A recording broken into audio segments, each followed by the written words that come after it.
Most of the time I sit here, certainly during comics festival season I sit here and I do work on the comics festival, like emailing people that need to be emailed, processing table forms and all sorts of other things like that.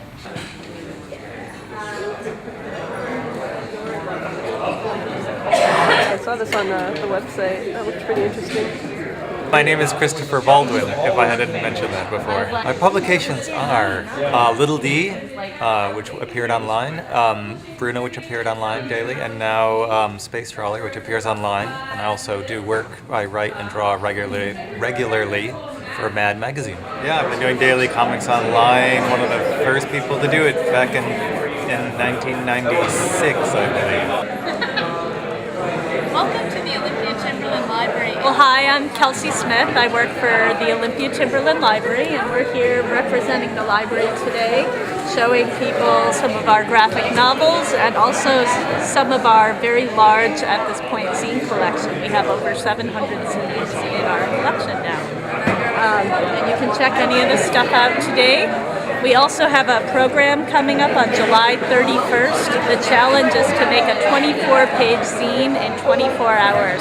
And that's a library program in collaboration with Northern, which is the local all-ages club. So please come by and make a zine. That good? Okay, what's your website? Etsy.com/shop/Monique is weird.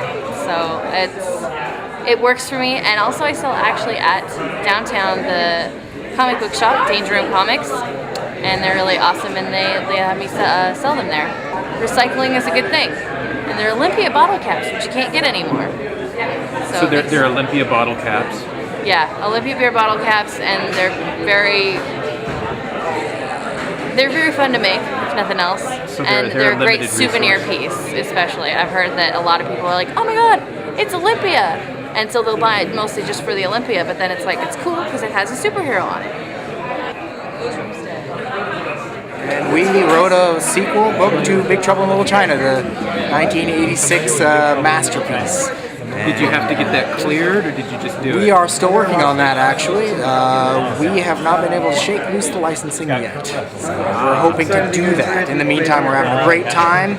We've had some great reviews from like Ain't It Cool News and stuff like that. They like the book. Hopefully we'll get more. We'll see. And if people want to go online, do you have an online? We sure do. Crankleft.com is the website. That's where you can find the book, as well as we've got a few other books in the works. Hopefully by next year, we're hoping to have about 5 books on these tables. So please check it out and give us some feedback if you do. And if you own the all licensing content. My name is Misha Lidfok. And you did the fabulous Friedrich Nietzsche giving the cat a haircut. Yeah, that was me. Basically what happened was Joey told me like on Tuesday that she wanted to share her table with me at Comic-Con, and so I woke up Wednesday morning and decided that I needed to make a whole bunch of paintings, and me and my roommate were just kind of sitting around talking about what I should paint, and what ended up happening is I painted Nietzsche giving a cat a haircut, and then 3 more paintings. My name is Joamet Gill. People call me Joey. And what I've got here, basically the first issue of my very first comic series called Blackbirds, which sort of centers around the theme that most of my work focuses on, which is presenting social issues like issues of race and gender and class in a way that's really lighthearted and fantastical, and it just makes the information a little bit more accessible to people who might not have thought about those things before. This one in particular, Blackbirds, takes place in a world where privilege is symbolized by wings that people have on their backs. People with less privilege have one wing, which is a metaphor for having less mobility in society. And it pretty much just follows this guy named Dante as he goes out and he figures out that his feelings of loneliness and dejection don't need to really get him down, because there are other people in the world who have similar problems, and they make it all right by working together. So I like really high-spirited, lighthearted things. Do you have a website? Yeah, I do. My website is blackinkbird.com. And I've also got a webcomic on there called Race Drag, which there are free samples of right here. And that's more racial humor. It kind of pokes fun at the fact that people try to be sensitive towards each other and try to be politically correct, but don't always get it straight and end up insulting each other even more. That's pretty much what I'm into. This is a really good one because I'm in it.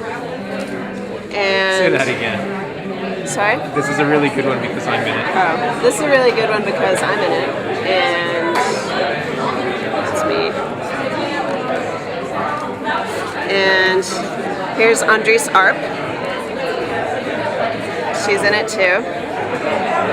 And so is Zach Soto, Lisa Eisenberg, who's at that table over there, and Farrell Dalrymple, who does Popgun War, and Theo Ellsworth, who I believe is here too. Yeah, he's over there.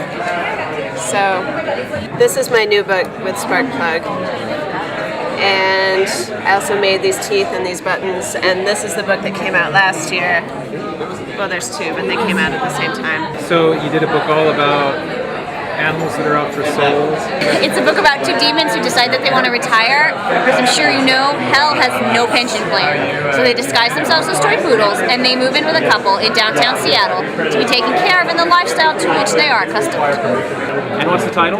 Out for Souls and Cookies. And it's by? It's by Elizabeth Gazzetti. She's an artist based in Seattle. So your book is filled with debauchery?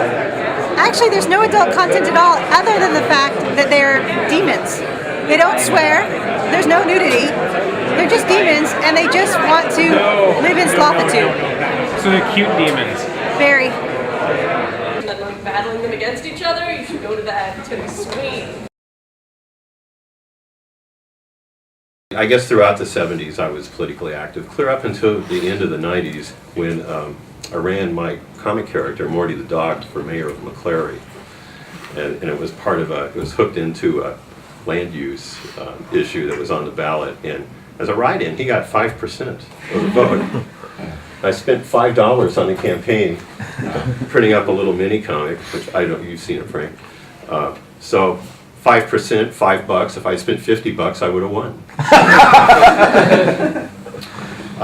One thing I've learned is that politicians, they don't mind if you get mad at them, you can rant and rail, but they hate being laughed at. And that's the role that I think comics can play. I'm not like it's embarrassing when I'd be with not just experienced reporters, but very competent ones, people who take their journalism very seriously, because I'm not a trained journalist, and I particularly hated talking one-on-one to politicians, especially if they sense that you are going to, as soon as they pick up on the fact that you disagree with them on something or some major issue, they steamroll over you, and then it just becomes this game of gotcha and trying to trap them into saying something they don't want to say, and and they're very experienced at that. So, like there was a congressman from Eastern Washington named Nethercutt. He's a Republican, and he ran for senator against, I think, Patty Murray in 04 or 06, something like that. And he supported, Patriot Act and all of that lunacy. And I just mentioned the Patriot Act, and he just immediately sensed how I felt about it, and immediately started bombarding me with lies, and then ran away. And then I was just like, but. So, I didn't handle it the way technically I'm supposed to. I remember I got in, for that I drew myself getting steamrolled by Nethercutt, and I got an angry email from John Stossel, just saying, he was just like, what a pussy.